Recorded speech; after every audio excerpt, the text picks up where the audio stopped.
Hi, guys, welcome back to the new entrepreneur series of the Growth Mindset podcast, where we will interview interesting entrepreneurs and their unique ideas every week. If you want to be aware of what new and interesting ideas are taking life around you, then this short 15 to 20 minute podcast episode will give you all that information. So, without further ado, let's talk to our entrepreneur of the week. Tarunjeet, thank you for taking your time out and joining us on the podcast. It is a pleasure to have you here. Absolutely delighted to be here and to be on a podcast, with somebody who is a mentor. Thank you so much. Means a lot. And again, we are just learning from each other. So I'm glad that we could do this because I've been following your work. I know what you're doing and it's amazing. That's the reason I wanted to touch base with you and actually share your story and what you've learned so far. Because there are a lot of other female entrepreneurs out there who wanna, just hustle like you are and start their own business. So I hope, they can get some motivation out of you and then also start their own business. Absolutely. I hope I will be able to do that as well. Awesome. So first thing first, let's start off from your own life story, Tarunjeet. Tell us about yourself and your PR agency. What do you do? I'm a science graduate and I happen to be in communication, right? Pretty much the black sheep of my family, and that's who I like to be, right? My firm, Nucleus PR, has just entered its teenage years. We've just completed 13 years, and I've been in the industry for almost 2 decades now. And every day is still exciting in this profession. So a little bit about my agency. It's pretty industry agnostic, and we work across startups, MSMEs, and MNCs. But we like to create an interesting network of brands that complement each other. However, I select clients based on their why. That's what I resonate with. Each of the brands on the roster of Nucleus PR are challenging the status quo and pushing boundaries of the individual industry. And that's what we do, with every client that we take up. As far as me as an individual is concerned, I started out in communication. Since I'm a science student and I believe that both your scientific and creative brains can exist together, when I joined communication, there were so many fields that I could possibly explore. So typically, in our post-graduation, we were allowed to do 2 internships. I ended up doing 7, wow. Right? And I went by the process of elimination because that's the only thing that I knew how to, kind of figure out and zero in on things. So I made a list of things that I wanted to do. Kept doing one internship after the other and figured out, okay, did this? Not what I want. Did this? Maybe. Did this? Possibly. Yeah. By the process of elimination, I arrived at PR. And when I took my first job, I took to it like duck to water. I moved down to Bangalore and started my own agency. When I started, I was so excited, right? Being my own boss and, getting to run everything on my own. What I did not realize that I possibly would have to be the CEO, as well as the executive, as well as the peon, as well as the cleaner, as well as cook, all of it together, because you have to wear those hats, right? Yeah. As soon as a client call would come or a client would come into the office, you'd pretty much, figure out, get ready and make sure that you're ready to face the client, right? And look like what the client expects the CEO of a company to look like. As an entrepreneur, life is very different. And I learned my go-to method for learning or go-to method to, master something has been upskilling, has been to teach myself. Yeah. And I enrolled in Shari Blair Foundation Project, Mentorship Project, and National Entrepreneurship Project, where I went through a mentorship process, which helped me kind of refine the why of my agency, which helped me refine the business that I was in. And I'm very thankful to my mentors for having spent time with me for doing that. I remember during the last mentorship stint with National Entrepreneurship Network, there was a call with 3 mentors, possible mentors. So I had been shortlisted, and I remember at the shortlisting table as well, the person sitting in front of me said, you've done everything possible that we could teach you. Why do you want to get mentored? And I was like, I'm still not there, right? I know I want to grow my agency, but I don't want to grow it in the way that the entire industry does. I want to look at a different model. And I had a model in mind. I just didn't know how to implement it. They said, okay, you're a strange cookie, right? But let's see if we can help you. So I remember they put me on a call with 3 mentors and said, talk to them. Out of all the 3 mentors, 2 of them kind of after, a 10-minute call said, okay, listen, I don't think we can help you. The third one stuck to it, saying that I don't know how I can help you, but I find your idea intriguing. So let's see what we can do together. And over the course of a year, he helped me refine, 5 verticals that I have launched in the last 2 years. One of them was the most latest one, which was a podcast, thanks to you, where you came on as a mentor and helped me launch a podcast, which is completely on PR. Yeah. But see, there has to be a vision, and unless somebody helps you actually articulate that vision, it's not possible for one to actually find somebody else who would be able to help you do that. True. And I believe in the power of mentorship because that's how I have reached where I have reached today. Let's talk about a PR industry in specific. Who are the people that basically should be coming into PR? Like, what is PR agency all about? What does it stand for? What does it do? So that listeners who want to start their career in PR can at least get a Right. better understanding of what it is. So, the definition of a PR agency has changed over the last decade or so, right? I remember when I came into the industry, the entire conversation was about coverage. It was always about every time we went for a client meeting, the conversation was about, oh, PR team. So, how many articles can you generate per month? Yeah, that conversation has changed, has evolved, through the last 2 decades, in fact. And in fact, last year has been a game changer for the PR industry.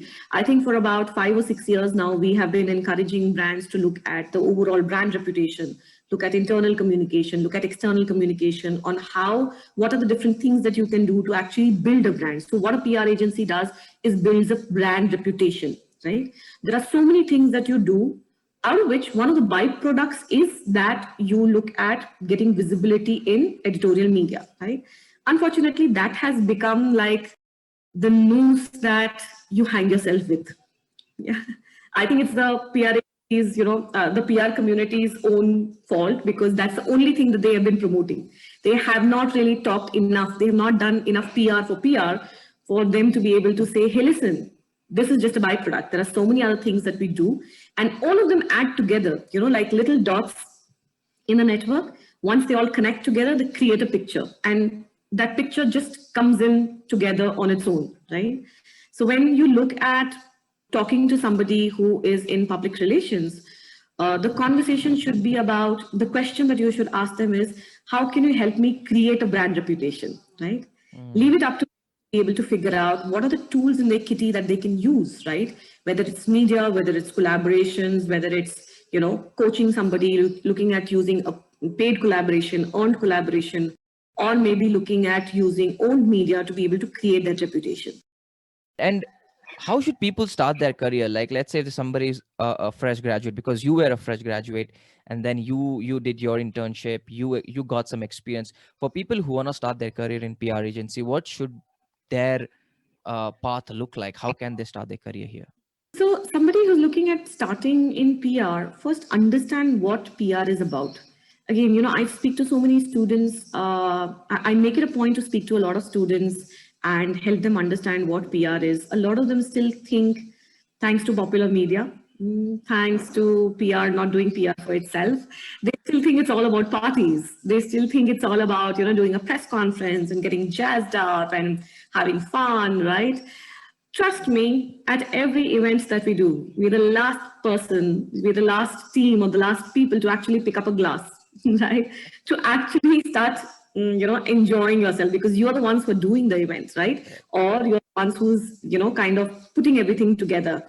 So if somebody really wants to create a career in PR, I would definitely advise that you first look at getting your hands in on an internship, right? Preferably with an agency that will let you do more than just Xeroxing and faxing. Yeah. So a good choice would be to look at getting into a boutique agency, right? Or a smaller team, which will help you get your hands on real meaty work, right? Because interns don't get that kind of opportunity. So the smaller the team, the more the chances of you actually getting some real work done. Because trust me, when you move up the ladder or when you're actually looking for a job or bucking for a promotion, it does not matter which college you come from. It does not matter which, blue chip company, corporate communication department you've actually done an internship in. Because everybody in the agency, in the industry knows what you would have probably done at that blue chip company. What matters is what you know.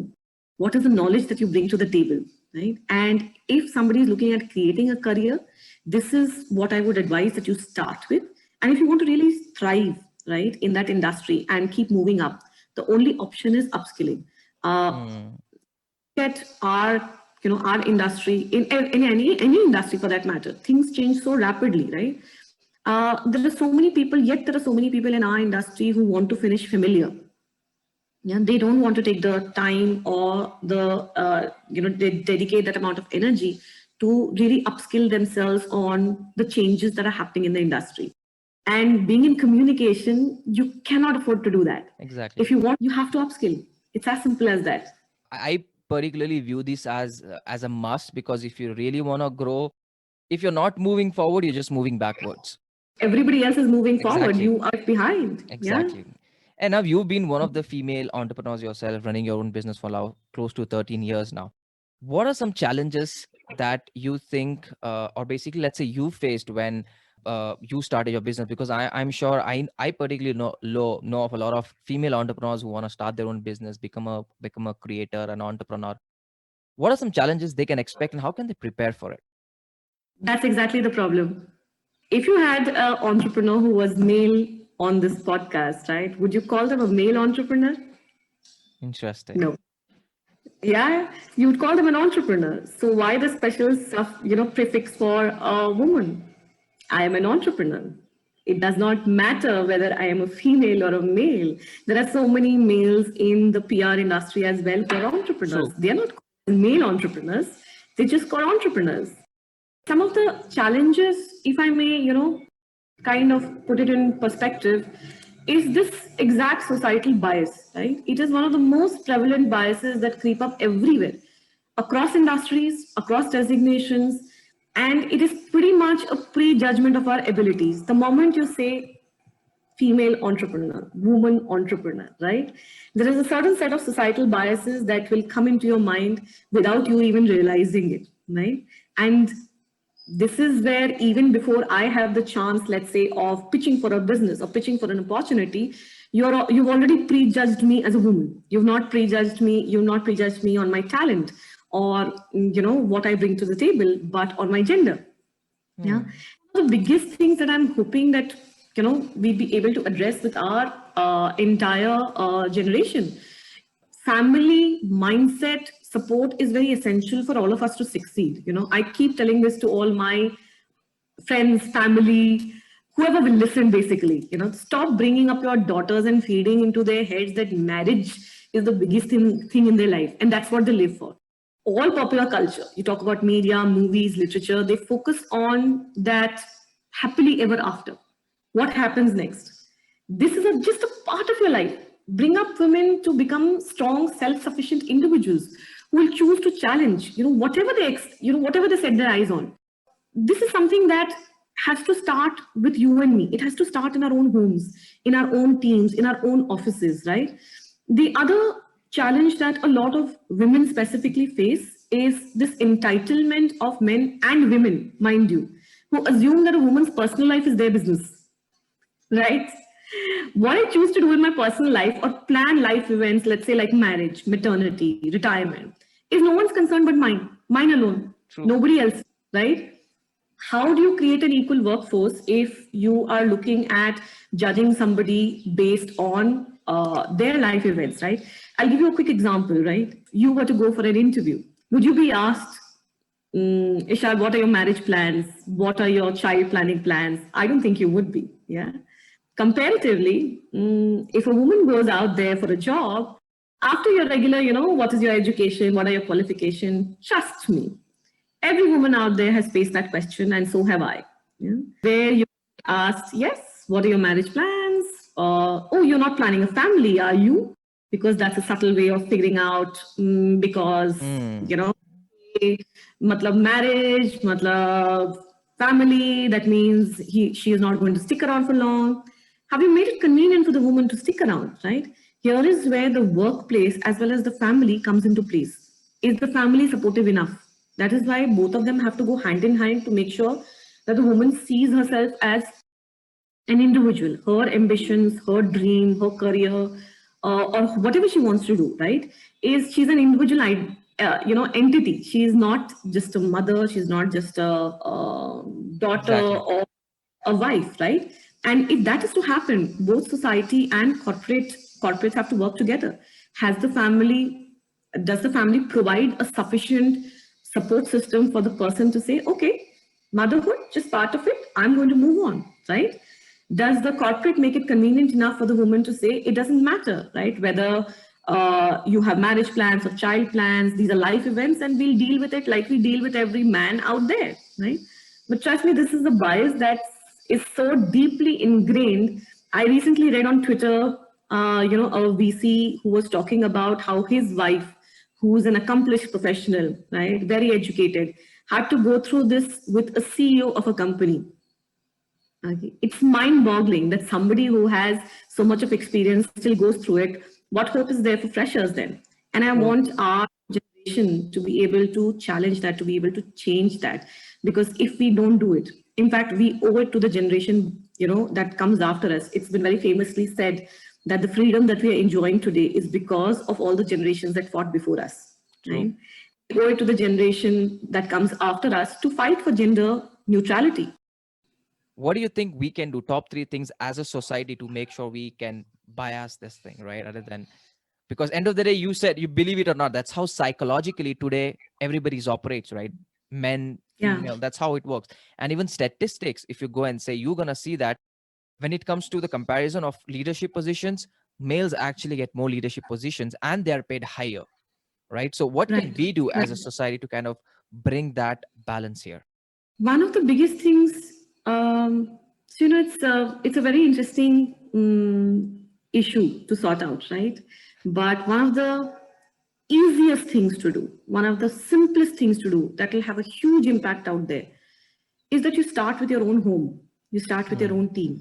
Imagine if every home were to talk about gender neutrality, were to treat the son and the daughter with equality, right? Where the mother and father would have equal say. It's not about just what you say, it's about what you do also. Not just how you treat your children, but also how you treat your wife, how you treat your mother, how you treat your sister, right? That also makes a huge difference because children observe, they learn from there. That's where those biases seep in. And once they graduate, they move out and join the workforce, the organization can only do so much, right? The organization can only, possibly do tweaking, because if that bias has seeped into that individual, if a woman feels that it is her responsibility to be modest, right, to not talk so much about her promotion, or let's say, not ask for that particular raise because it will be seen as being greedy and ambitious, right? There is nothing that the corporate can do, right? Because you've not asked for that raise. If you've not asked for that raise, then boss, you lose out on it, right? So, and if a man at any point of time feels entitled that because of what he has seen in his household, or how the women in his household are treated, right? Irrespective of whatever the corporate says, there'll be a certain checklist that they will look at doing, okay, tick, tick, tick, tick, tick, done, right? But ultimately, how he behaves or how he conducts himself in the workplace will depend on the bias that exists within him, right? If he has seen being handed out or him being preferred over somebody else, a female in the household, that's what he's going to look at. That's how he's going to behave. Yeah. So start with your own homes. I think that is one of the basic things, that the simplest things that we can do. And imagine we are a country of billion population, a couple of billions, right? 1.7, yep. Yeah, if each person, let's say even if half of that start talking about it, look at the tipping points that will be reached so much more faster. None of the schools, governments, organizations that can happen out there can make that difference. If you start with your own home, it automatically flows in. And I've always seen people who have, have been taught that in their own homes, they are the ones who go out there and are vocal about it. And Yeah. you brought a very important point as well, Tarunjit, because I remember while I was interviewing another person on my podcast, and she was all talking about, by the way, her name was Shade Zarai, and this is what we spoke about around gender equality and things of this sort. And there was a Right. interesting conversation that we had when she also brought some facts and figures stating men actually, you spoke about race, right, wherein you think being modest and they kind of pull back saying, okay, what if we ask for a raise, we may look greedy. But that's where Yeah. exactly the line is drawn. Men think that they're entitled and then they go and Yeah. ask for it, and then women think they may look greedy, that's why they don't ask.